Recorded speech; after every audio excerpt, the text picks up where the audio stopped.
नमस्कार बंधुगण आपण समस्त को टीबीसी ओडिया चैनल रे स्वागत।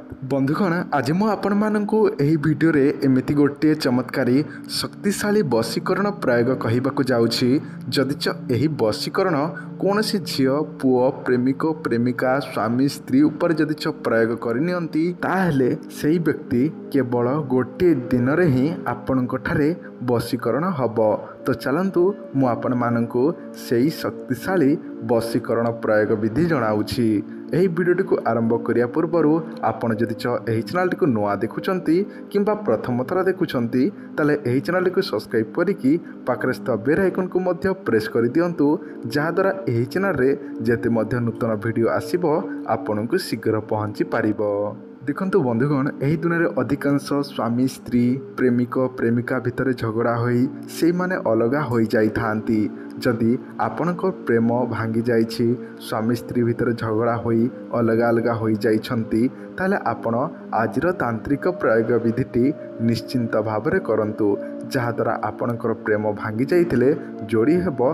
जदि स्वामी स्त्री भितर झगड़ा होईछि अलगा अलगा होई जाइछंती ताले मध्य निश्चिंत भावरे स्वामी स्त्री पुणी थरे एकाठी हेबाकू लागिबे। तो चलंतु मु आपण मानकु डेरी न करी सेही प्रयोगटी विषय कहूछि। सेही प्रयोगटी जणाइबा पूर्व आपण मानक पई गोटे सूचना, जदि आपण माने मंत्र जंत्र तंत्र निजे प्रयोग करूछंती ताले आपण मनरे श्रद्धा और विश्वास रखिकी करंतु, कारण मंत्र जंत्र तंत्र रे श्रद्धा और विश्वास थिले ही काम करिथाए।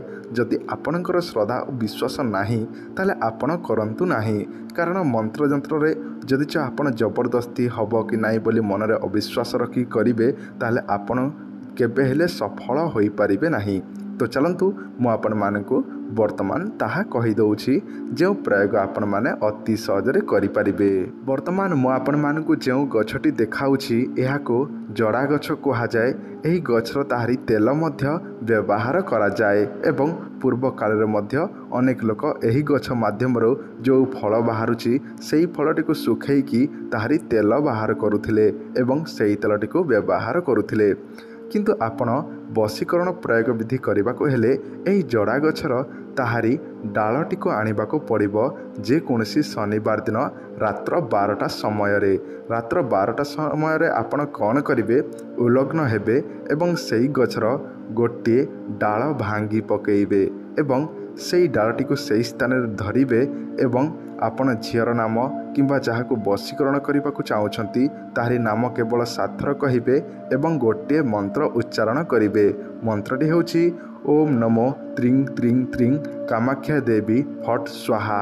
एही मंत्रटी को केवल 21 थर किंबा आपण जदि पारिबे ताले 108 बार कहिबे। ताहा द्वारा देखिबे सेही व्यक्ति जेते दूरे थिले मध्य आपणक ठारे वशीकरण हबो। जदि आपणकर प्रेमिक प्रेमिका आपणकु दूरेकी चली जाइछि से निश्चिंत भावरे केवल 7 दिन भितरे आपणक पाखकु पहुँची जिवो।